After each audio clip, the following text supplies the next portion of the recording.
Yes. They just have a check,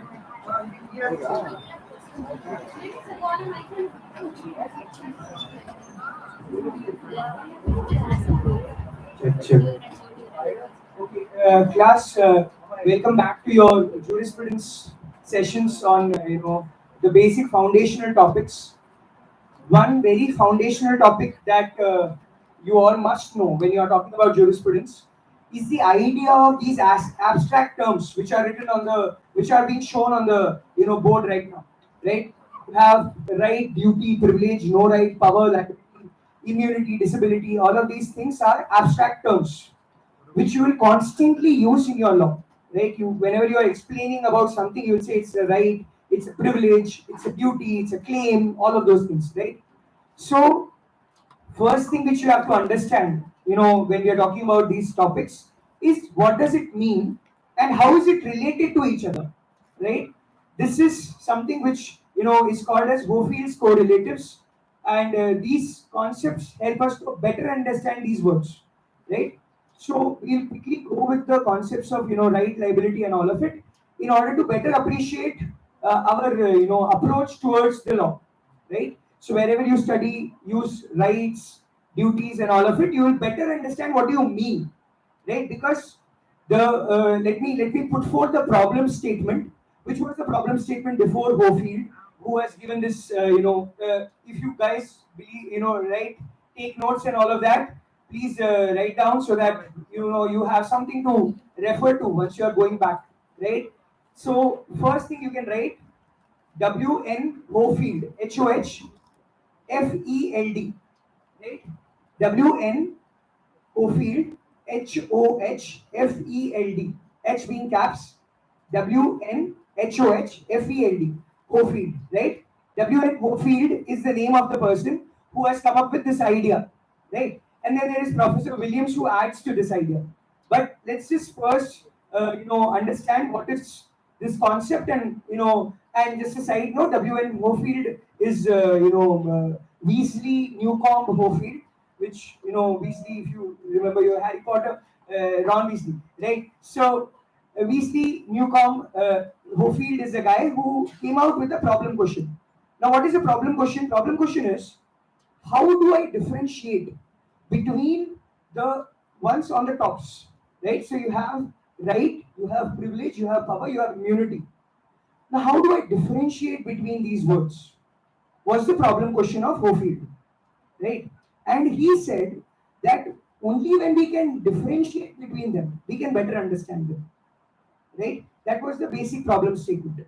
So, and one more important thing that you should keep in mind is right was not really used by Hofield. He calls it claim, right? So you can, draw this picture which is being shown right now to you. Please draw it in your notebooks so that you understand what is the concept, right? And while you are drawing, if you have a different pen or pencil or something, draw a arrow here connecting these two through the same double-sided arrow, right? But use a different pen for it. Why am I asking you to use a different pen for connecting right and privilege, power and immunity? Because that is the concept which was added by Professor Williams in the later stage. So whenever you finally study the correlatives, you usually study the final picture, which has all the things connected. You have horizontal lines, you have vertical lines, and you have cross lines. Here in this picture, they have just given Hofield's correlatives, right? They are called jural correlatives, right? You can write it down. Hofield's jural correlatives is the topic which we are going through today, right? Now, Hofield, when he taught this particular concept of how right, duty, immunity, power, and all of it is related, he, is trying to go through various understanding of how to go about right, because before him one person has already spoken about it, right? If I were to give you a timeline, first write down Salmond, a guy known to us already through jurisprudence, very phenomenal guy. You have to study his books when you're studying jurisprudence, right? So the first name that you will write down is Salmond, who speaks about that for every right there is a duty. Very simple question, very simple understanding that if I have a right, you have a duty, right? So I believe all of us have read our constitutions already, right? So if I were to take it back to constitution, all of your fundamental rights are enforceable against whom? The state. That's why your first article speaks about the state. So essentially, if I have to break it down, your right, fundamental rights, are the duties that the state has. Right? The state has a duty to protect your right, to protect the exercise of those rights. Right? So this is one important, observation of Salmond, which was made earlier. Now, this observation of Salmond was worked upon by Hofield. Hofield works into it and he says that how can I make it better? How can I call it more appropriate? Because rights as a word is a very wide word, right? When I say the word right, you have moral right, you have legal right, you have various kinds of rights which are either enforceable, not enforceable, right? So fictional rights, there are various kinds of rights when you get into it, right? So he essentially wanted that if you're saying that my right is actually, forcing another person to do something for me, should I really call it right or something else? Was the idea of Hofield, right? Now, what does he call right instead of right? He calls it claim, right? So what you can do is add a small C bracket right next to the word right and mention claim, right? And here also right next to no right, you can write no claim, right? So the word right next to right is claim, and here no claim. Furthermore, you can add the word with privilege, you can add a liberty, right? So here you can put a C bracket and use the word liberty, right? So privilege and liberty in jurisprudence is very much of similar nature if you are going through Hofield's analysis, right? So these are the basics that we are starting with, right? We are saying that there is something called, a jural correlatives, there is something called jural contradictions, jural opposites. These are the things which we are going to speak about, right? So when you go through these arrows which are there in front of you, they are going to determine one of the relations between these two, right? So, as a matter of diversion, before I get into the words directly, there is this very important practice that most researchers do, right? The practice of determining the scope and limitation of my study. That's one very common part in every research proposal that you write, right? What does scope and limitation talk about in a research paper? It's very literal. Please do tell me. Scope of the study vis-a-vis what I'm not going to study. What is my study about and what is my study not about? That is what you tell when you speak about the scope and limitation of my study, right? So essentially, when you go with this particular kind of picture, you will speak about what is not right, what is not immunity, right? So this particular picture will tell you 3 lines about one of your word. So for every word, if you see this, say for example, right, it is connected to 3 words through arrow, right? It is connected to privilege, it is connected to duty, it is connected to no right. So it has 3 statements through which you can speak about right, right? So first, this one statement which all of us know, and so did Salmon, he said, right is something which I have against which another person has duty. Then there is something called privilege, where this is an evolved form of right, right? Where you do not have any kind of duty. And there is something called right and no right, where there are opposites, right? If I have right, there is a clear thing that I definitely do not have no right or no claim, right? So claim and right, I'll be using it together. And why am I telling you all of this? Because this has been this is a very fundamental approach of lawyers as well and cynical thought people as well, right? If I were to refer to few of the what do you call olden scriptures, because I am researching on that. The Dharma and law is basically my topic of research. There is something called Naisadiya Sukta, right? Now, what is Naisadiya Sukta? It speaks about the origin of the word, right? In Rig Veda, right? I'm going Vedic on it, right? So in Rig Veda it says that probably the creator has to be the air or space which we see, but air and space came after the creation of space, so he has to be space, or probably he is something which was existing before space, or probably he is not even that. And please write down these two words as a very important part of your jurisprudence. It's called niti niti, right? Please write it down. Niti niti means it is neither this nor this, right? Niti niti, Neti, niti niti. Put a dash and write it, which means it is neither this nor this. Which is again, as I said, we clearly define what is the scope and limitation of my study. So it is neither this nor this. So it is something which is away from these two. Is niti niti concept, right? That is the concept of scope and limitation. That's the concept. So every researcher has to follow it, right?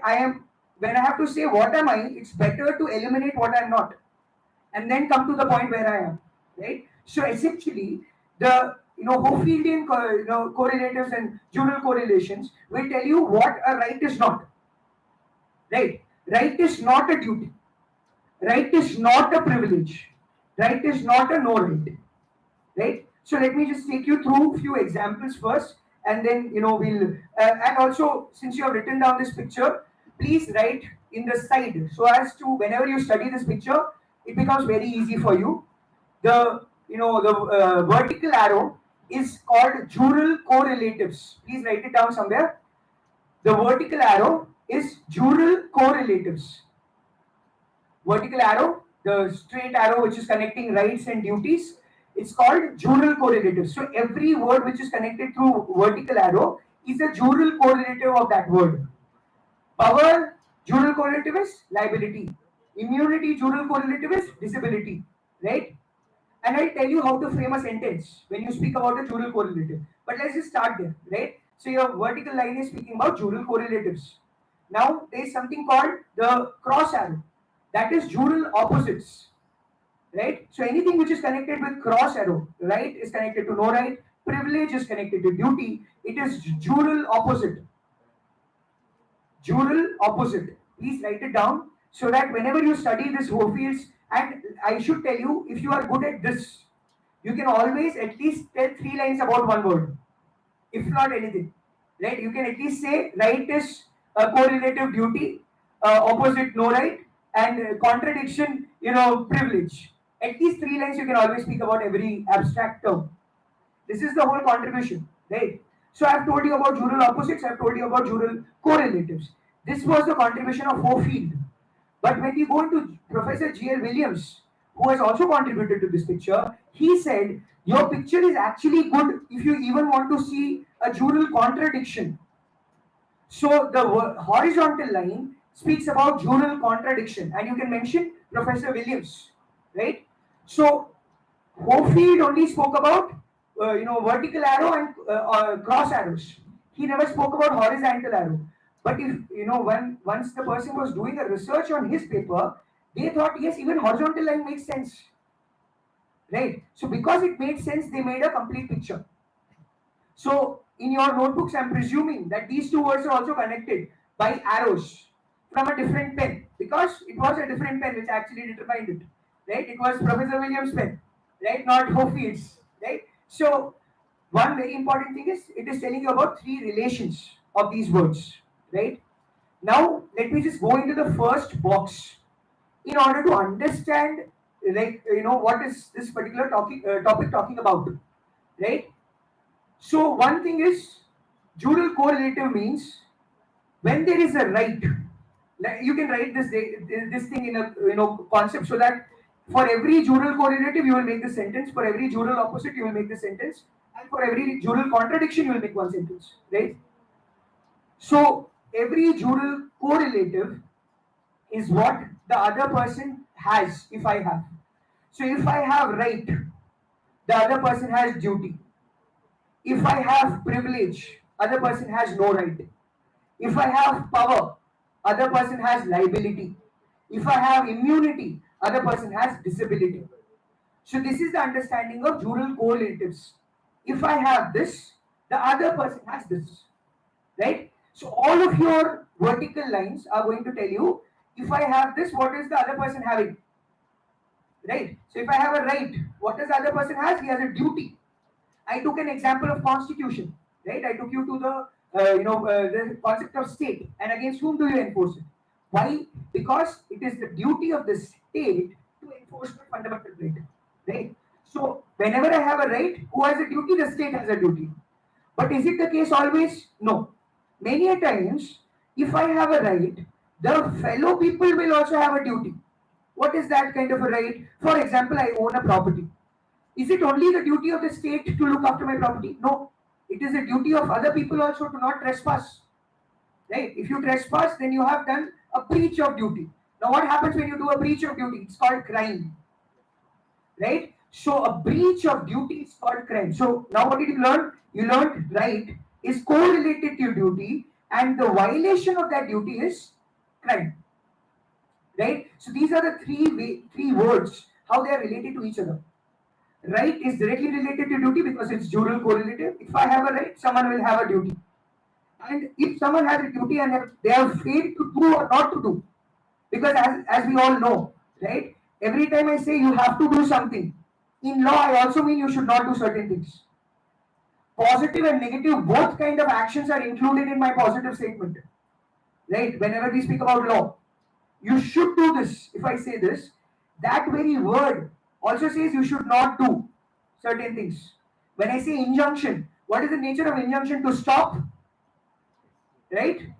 But it also means to act. If I have issued an injunction against you, many times I can also ask you to act on a particular way. Injunction or any such right or any such action direction is of both positive and negative nature. Negative is where you should not do, refrain. Positive is where you should do. Right? So essentially, as of now, we have understood if I have a right, someone else has a duty.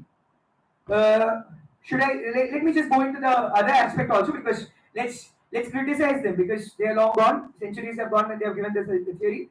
So, what is the criticism of this particular kind of approach? If I have a right, someone has a duty. What could be the first shortcoming that you can think of this? What is the shortcoming that comes to your mind? Think in a very devil's advocate manner, right? Whenever I say something, don't take it because I'm saying it. You have to be convinced of what I'm saying. Otherwise, it does not make sense to you, right? Question that. So, if a person says, if I have a right, other person has a duty. Let me put forth a particular kind of a right. And let me put forth a particular kind of a duty. I have a right to life, right? Now, if I have a right to life, the duty is upon the state to enforce that right to life. But can the state say live right now? Can they sit with a stick and make you live? No. So it is not an enforceable right. Then why is he talking about this kind of a right? Right? Why is he saying that this will work for all? Those are the shortcomings of various theories. There are certain rights which you have towards the sovereign, which you have towards the God, because divine rights, right? Or divine duties, which you have towards indefinite people, right? If I say I have a right to have my property, in my own control, the duty is lying upon indefinite people. We don't know who is actually the person who is supposed to have the duty. So even that kind of duty was questioned for the lack of clarity.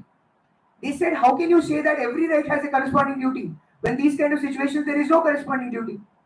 Now, for example, your duty towards your sovereign, your duty towards the sovereign should be ultimate. There should be no questions. Now, if I take the name of sovereign and all, I'm presuming I had seen the video yesterday, right, of Sir's class. This definition of law, which becomes the most important definition. He said, positivism and this thing is in green because it is still there. It's very much, growing, it's prospering with time. The positive school definition of Austin and all of that, right? Law is the command of sovereign backed by sanctions, right? So this guy, when he speaks about right and duty, he says the duties that you have towards sovereign has no corresponding rights. So even his kind of approach to right and duty goes against the concept of correlatives. But they have their own arguments in favor and against. If I were to ask you that if I have a right that people should not trespass my property, and the duty is upon indefinite people, we do not really know against whom does the duty lie. Does it really defeat the sentence? Because the sentence says if there is a right, there is a duty correlative on someone. Does it defeat the sentence? No. How do you support Hofield? You know?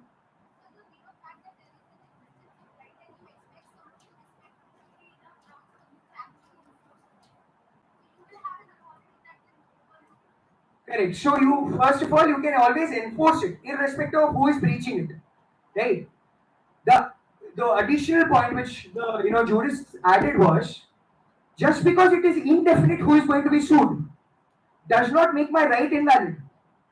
Because when I say my right is against the society, it is against every individual who forms the society. Therefore, my right and duty is still there. If I say the society has a duty to uphold my right, I essentially mean who forms the society? Individuals. So every individual of that society has a duty. So I can really go back to corresponding who has the duty and right. So there is no ambiguity in determining who has a duty. So therefore, that particular criticism can be put to rest, right? So that becomes your first, understanding of right and duty. If I have a right, someone has a duty. Now let's go to the jural, opposite. The idea is right is also called claim, and claim, according to various jurists, is a legally enforceable interest, right? I'll also tell you one of the definitions of right, which will tell you a lot about how to go about it. Right. So claim is essentially a legally enforceable interest according to various jurists. So when I go to no right, which is the jural opposite, which means there is also a person having no duty. Right. If I have no right, that is I have no power to enforce my right, because I said right is the enforceable interest which is enforced by the state. So when I use the word no right or no claim, that means I have no enforceable interest, which means the other person has no duty which he had to carry out, which brings me to privilege. Privilege is no duty or absence of duty, right? Now let me bring an example because quite abstract has already happened, right? So elections are around, right? So what is the right that you have during elections? Right to vote. Great. Now right to vote and duty. Can you give me a case? I have a right to vote. Who has a right duty to enforce my right? State. One person went to one of the places for giving his vote, was stopped by the security. Bhim Singh versus State of Jammu Kashmir. Great. So you already have that case where you know that Bhim Singh was saying that I want to vote for this person. This person was supposed to win, which he actually won, but Bhim Singh was not allowed to vote, and they said the right has been violated, and therefore it is injuria sine damnum. You must have studied it in torts, right? That is your right versus duty, but it's coming up on which day again? The elections? Wednesday, right? Have you planned something already? Are we going for the booth? Because I'm going to take you to privilege now. You're good with right and duties. Now, if we are planning, let's not point fingers at each other, right? Because we are quite a participative democracy as we call ourselves, right? So, if we have planned something as a holiday, which tells you one very important thing, it tells you it is not a claim. Your right to vote is not really a claim. It is something more than a right. It is a privilege. Now, what is the difference between a privilege and a right? A privilege is not attached to any duty whatsoever. If you have a right which is not attached to any duty, a duty-free right is a privilege. So right to vote actually is a privilege. Why? Because if I choose to exercise my privilege, what does the state have? No right. They cannot take you up from your bed and say, come to the voting booth. Right? That's the difference. If they had a right, what would they do? They will say, you have a duty to vote, come to the polling booth, or I'm going to enforce your duty or enforce my interests. But as I'm telling you, certain rights are not really just rights, they are privileges. And once they become privileges, the other party does not have any right. Because you do not have any duty. Right? You understood that part? So again, if I were to start again, right, correlatives is duty, dual opposites is no right, and contradiction is privilege. Now, how would you define contradiction in jurisprudence or whole field? You will write that the absence of privilege in one, the absence of duty in oneself, right, is your dual contradictions. So if you have pure privilege, it's not pure right then. That's how you explain your dual contradictions. If there is privilege, there is no right. Because if there was right, there was a duty. Privilege will not have a duty. Right? So therefore, your dual contradictions are very clear. Whenever there is a dual contradiction, the other one cannot exist. If there is immunity, power cannot exist.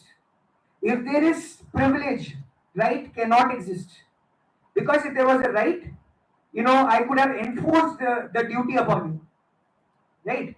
So this is one very clear thing. Again, privilege has a correlative no right. That means the person will not have an authority.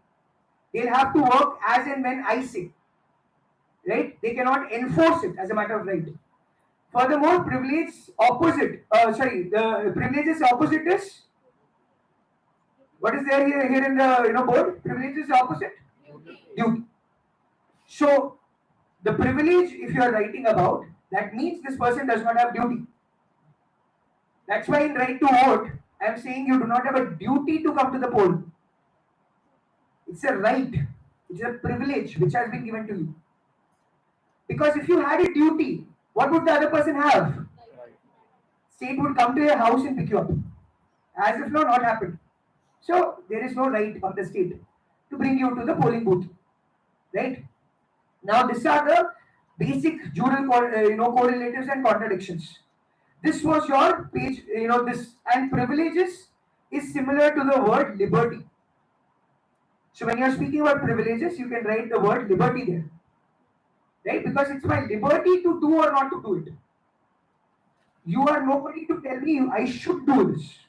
Because it's not your right, it's not my duty. Right? But in my right and duty, if I have a right, the other person has to do. That's the duty that they have to do. Right? That's the two correlators that you should always keep in mind. So if tomorrow someone asks you to say something about liberty, tell me 3 lines about liberty now. Can we just go with 3 lines on liberty? Liberty is absence of duty. Okay, great. Then liberty is liberty is a correlative to no right. That means what is the sentence style?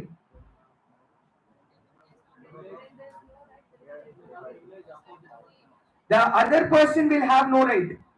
So if I have liberty, the other person does not have a right. Right?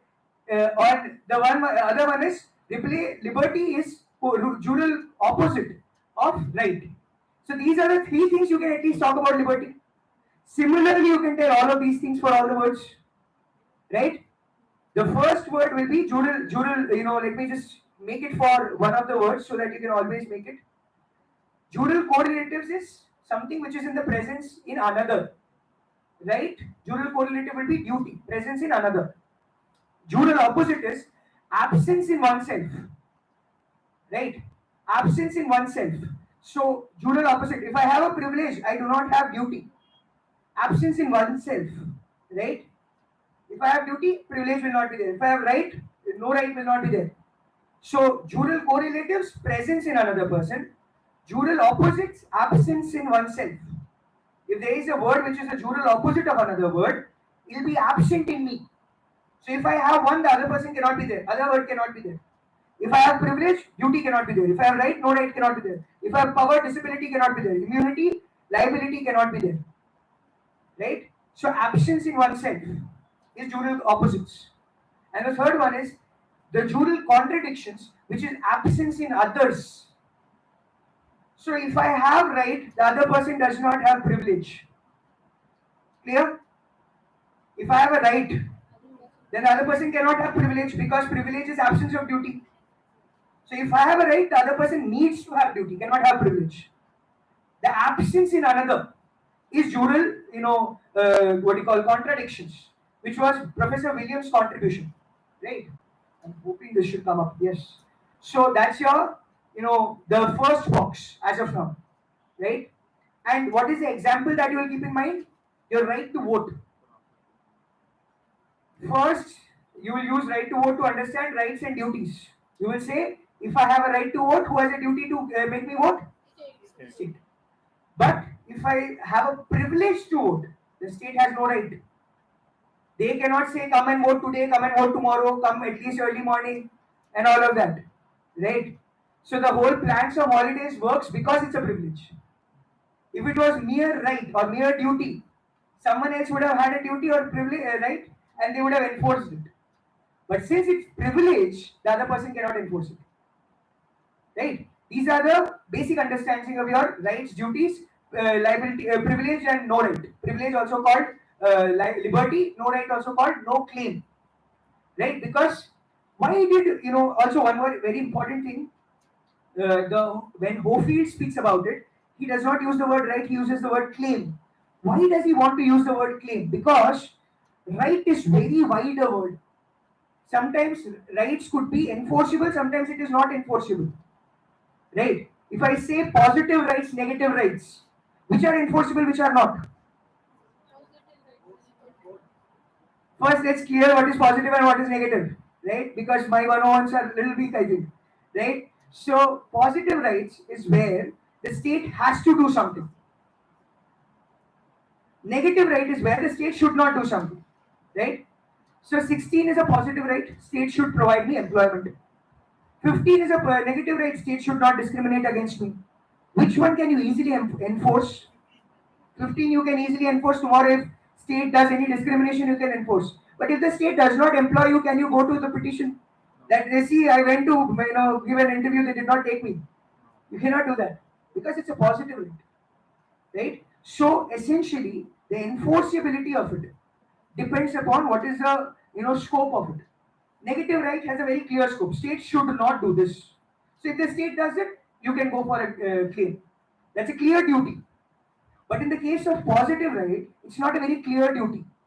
That is why there is a lot of ambiguity in these words. And that's why Hofield says, let me not call it right, let me call it claim. If I call it claim, what is the natural understanding that you get? You understand naturally that someone has to do something. The word claim gives you that normal understanding. If I say I have a claim against you, that means naturally you have a duty to do something for me. So I don't have to spend my time in explaining right has a corresponding duty. The word claim is self-explanatory. That's why Hofield uses the word claim. But Salmond had used the word right. That's why you're writing all these words right next to each other. So that anyone who is checking it, either from Salmond school or from Hofield's understanding, both of them make some sense out of it.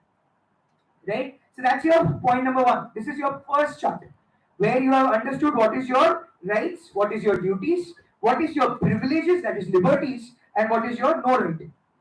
Liberties are also called what? Freedoms. Right? You have your freedoms. So all of your freedoms, if you want to apply, you can speak about it. But is your freedoms really privilege in the clear sense? No. Because your freedoms has a clear limitations. right? And the other person has a right to stop you after that. Even if I say I have a privilege of freedom of speech, the moment I start speaking something in the contempt of court, I have lost my privilege. Now I have a duty to pay attention to pay respect to the court. And if I have a duty, someone has a right. And if I have breached my duty, I have done a crime. Right? So anywhere there is a scope of limitation, it's not purely a privilege. Because privilege is very clear. What does it lack? A privilege lacks duty. If any situation you have no duty, see here in voting also, what kind of duty do you have? Is it a legal duty to go to the voting booth? It's a legal, it's a more of a moral duty. They have not made it a legal duty yet. Give them time, right? But I think it works in their favor. Lesser the number of people, more they can fake votes, right? So that's one very important thing, that you have duties, then you have, then you do not have privilege. If you have privilege, you will not have duty. That's your first block, right? Now, going to the second block, which is power, immunity, liability, disability. So first thing we can, quickly start with, because we already are aware of what is jural correlatives, jural contradictions, jural opposites. What is the understanding of power? What is the first sentence for power from jural correlatives? When there is power, someone else has liability. Great. Now, the second one is, if I have power, what do I don't have? Disability. Okay. If I have power, someone else does not have what? Three lines you are very clear with. Right? These are the understanding of jural correlatives, jural contradictions, and all of it. Now, there is this one, video. I don't know if you have come across it in the internet. I come across it quite some time, many times actually. There is this quite a young teacher who enters the class, and a guy misbehaves, saying that this was something similar to a video which I saw earlier, and she defines power for him. Right? Have you come across that video? Where she says power is the ability in a person to change the outcome of a person's life or career. And she says, as a professor, I have power and you have none, so please check your ways. Right? That was a perfect definition of power. Because if I have power, someone else has a liability to go according to the directions that I give, and I can definitely change the course of events of another person's life or another person's legal relations. Right? So the ability to change the directions or the course of events of a person's life or legal relations is power. Right? And a person who's amenable to such changes, a person who's vulnerable to such changes, is having liability. Right? So if I were to, start with the concept of, power and liability, since we are on the theme of elections, who has the power in usual times, 5 years of your government? Who has the power and who is in liability? Hey, don't be a polity student. Tell me the reality of life. Do you have power against the government? What do you have then? Liability. They can change the course of your life and events. How? By making legislations.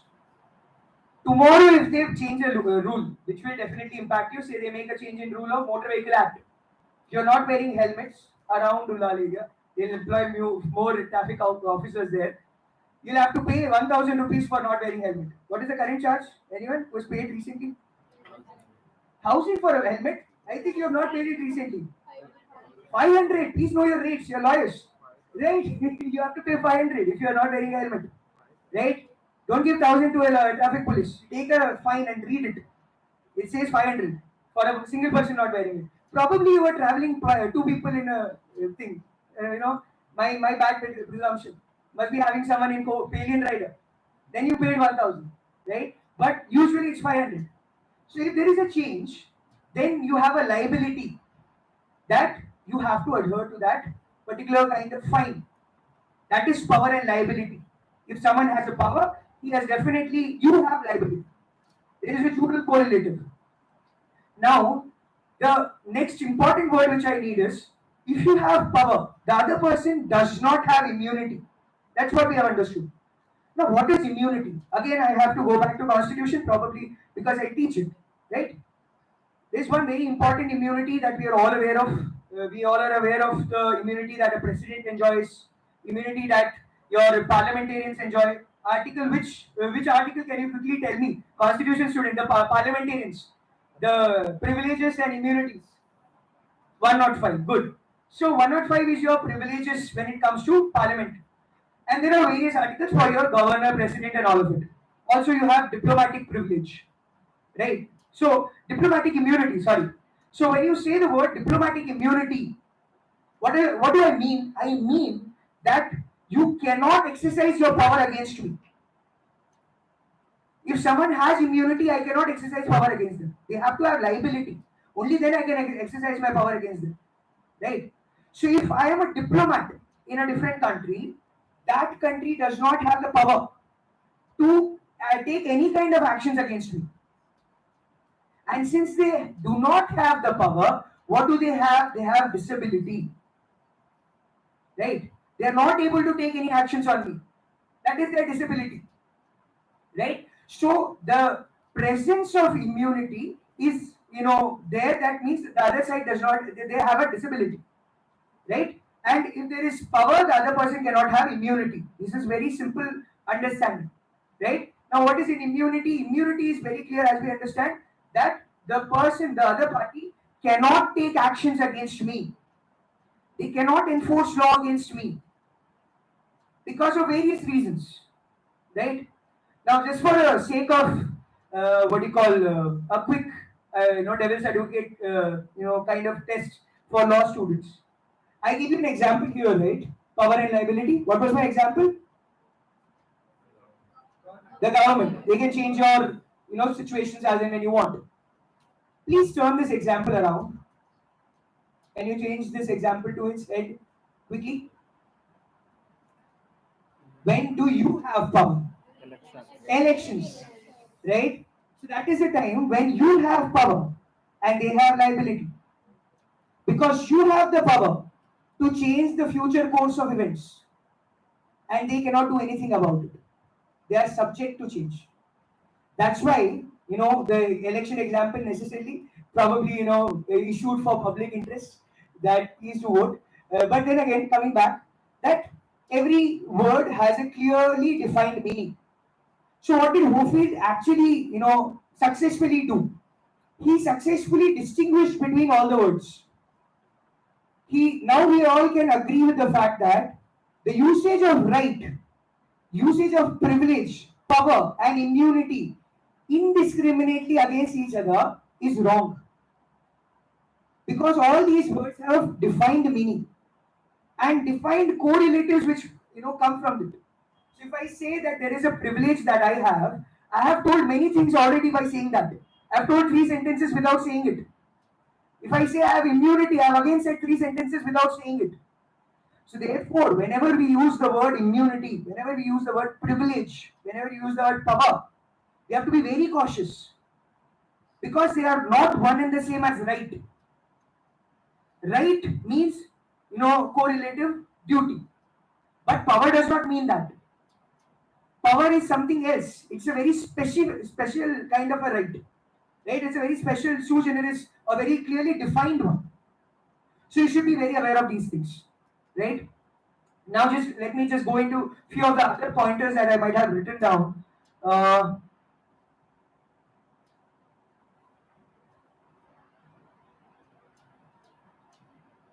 Yes, so let's just go into a little bit of right as a definition. I was telling you that I want to tell you about a definition which was made about right, which was kind of a good finality or conclusion to reach to, right? So let me first come to the conclusion and then we'll go back to the origin roots. Right? The conclusion is one Dr. Allen says that right is essentially legal right. You can take this down. This is a good statement on how to explain rights because it will make it easier for you to understand two theories. This one definition will make your two theories easy about right to right as a concept. The line goes legal right appears to be legal right appears to be legally guaranteed power. Legal right appears to be legally guaranteed power to realize, legally guaranteed power to realize an interest. To realize an interest. So legal right appears to be legally guaranteed power to realize an interest, comma, rather than legally guaranteed power in itself. Rather than legally guaranteed power in itself. What are the two major words which are used in this definition? Apart from right? Because it's the definition of right. Sorry? No, two words, like one word. It's two major words used in this definition. Just use. Sorry? Interest, great. Well, first word is taken care of. Second one, power. Excellent. These are the two theories that we have to get into. Right? The first one is called the will theory, which is very much around the concepts of power. Second one is the interest theory, which is around the idea of interest. Right? So essentially, in the will theory, they say that right is the ability that I have to control someone else's will. You're getting it? It's coming from a very, a point of view. If I had to get into probably a super strict teacher or super strict authoritarian, right? Something which I definitely have, through which you have to abide by. Have to is the concept, right? I can definitely control your will. Can I really control your will? I can control you. I cannot control your will, right? So the idea is that will theory says I can control the will of the next person. And this power to, or this authority that I have to control someone else is my right. So if I say that I have a right to say, my property, I can control your will to not enter my property. Can I? No, actually I can't. Because if I think that you should not will to come into my property, that's not possible. You might will do, but I have to control you through law, right? So the will theory has a very power-centric definition. It says I have a will to control your actions, to control your ways of functionings, right? That's my will theory. What is lacking here? The mere common sense is lacking here. Because as we all know, I can use as much as a deterrence, but eventually it will, be lost. If I just keep using deterrence against you to control your will, maybe on the face you'll be like, yeah, enjoying the jurisprudence class. But inside you want to kill me because I've taken your half Saturday, right? But if I were to get into the other side of it, right? The interest theory. Interest theory is kind of a theory which I probably would agree with. Because they say that essentially the best way to control you is to make sure that your interests align with my interest. Right? The most famous bargain line that you use, na teri na meri. You're using interest theory. Because you want more money, I want good discount. Let's na meri na teri, let's come to a good conclusion. So you have put your interest and their interest together. Right? That is interest theory. Where the other person will do his duty towards you because he has an interest to do it.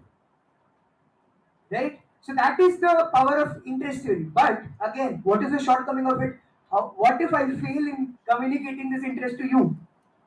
What if I am not able to convince you that you have interest in doing it? It's in your own interest. And what if the other side is not wanting to listen?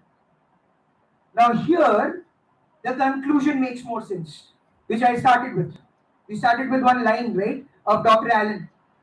That line makes more sense now because both the interest and will theory has one very important shortcomings in their own way of approach. Because I am approaching with power, the first shortcoming is it will run out. If I am approaching with interest, there is a bigger shortcoming. What if the other person is not willing to lend me a ear? So both these shortcomings are addressed by this definition. If you go through it again, I'll just read it once again for you, where you'll understand how this person has married both these theories together. Right? And you have, proponents in both the sides. Let me just, tell you the proponents of both sides. You have the proponents, Glanville William. You have heard of him, right? Guy has also contributed to Constitution study. So you should pay attention to that. Glanville William, Kent, Hegel, Home, all of these people were the proponents of will theory, right? And the other side, the interest theory, was also given by various jurists, such as your Allen and such people, right? So essentially, let me just make it simple for you, because we are also running out of time, and I hope that you have understood the concepts of these concepts, words, abstract words well. The idea is, when I speak about my rights and my rights as a power that the state is providing me, the concept of Allen makes most sense by applying both the theories, right? And you should write those theories before you get into Allen. It's my way of starting with the conclusion, because I trust you with your common sense, but don't trust the examiners with common sense, right? While checking, we lose all of it. So you have to start with your basic definitions and then get to us, right? So let me just read it out once again for you. It says legal rights appears to be legally guaranteed power to realize an interest rather than legally guaranteed power in itself. Why are they getting into this last line, rather than legally guaranteed power in itself? Because when I say I have will theory, I can control your will. Am I giving any reason why I can control your will? There is an apparent lack of reason. If I say I can control your will, I can justify it by saying, oh, I have authority and all of it. But why am I controlling it is not there.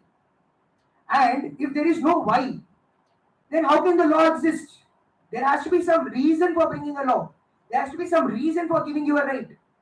So if it is not justified under any of the topic, then such kind of rights is not really a good right. That is one major issue of will theory. I can control your will. Excellent. Why? Why am I controlling your will? It's not given.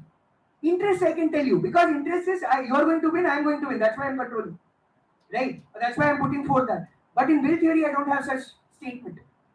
That's why the last line of Allen's definition, which says that rather than legally guaranteed powers in itself, it's not just merely powers which are guaranteed, they have an object to reach, they have an interest to achieve.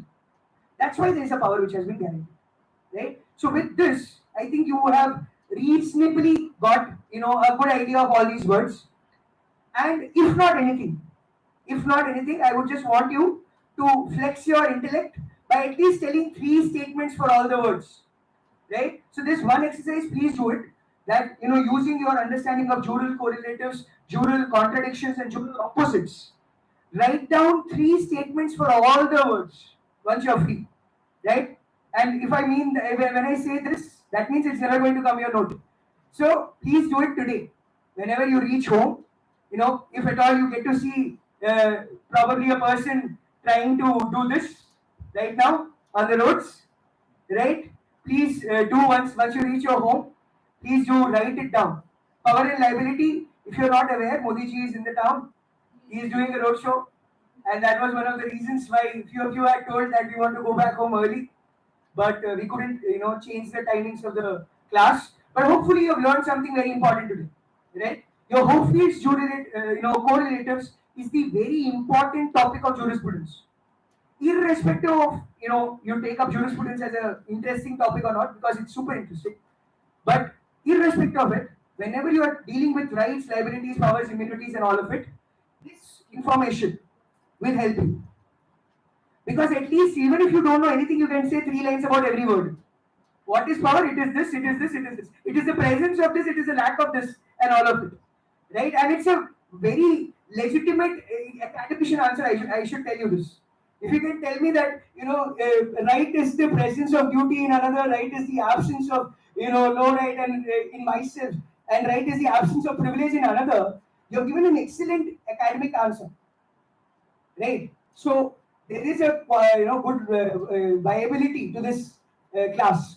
So please do take this back home and do write 3 lines for all your words, so that whenever tomorrow if you have to deal with it, at least this can be made in the background of the paper and you can go forward with the explanation of the words, right? So with this, I will call it a day. I have already taken a lot. I just saw one of the eye closing in on me. So with that, I'll call it a day, and thank you all for your patient listening. We'll get you the certificates once you've attended 80% of the classes. Yes, thank you.